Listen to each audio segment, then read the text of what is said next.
In this example, I'd like to determine the radius and interval of convergence for the following series. It's going to be the sum from n equals 1 to infinity of x plus 2 to the nth power divided by n to the nth power.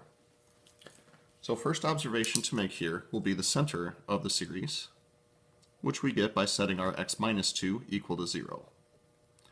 The center of this series is x equals 2. So when we get our final answer for the interval of convergence, I expect that the interval will extend an equal distance to the left of 2 as well as to the right of 2 on a real number line. Now we're allowed to apply either the ratio test or the root test. In this case, I would recommend the root test due to the fact that everything is an nth power. So according to the root test, I'm going to take the limit as n goes to infinity of the nth root of the absolute value of a sub n.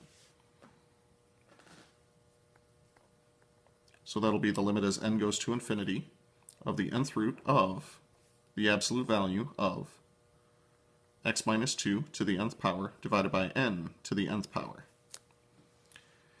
The nth root will cancel the nth powers, and we'll get the limit as n approaches infinity of the absolute value of x minus 2 over n.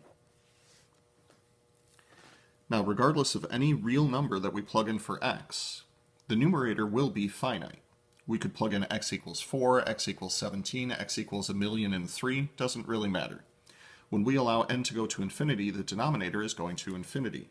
This is going to be equal to 0, regardless of the value of x. The conclusion that we're allowed to draw from this is that x can be any real number.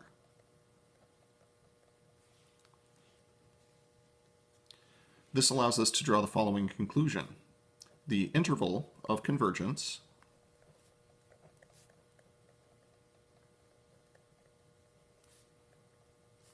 is the set of all real numbers. It also lets us know that the radius of convergence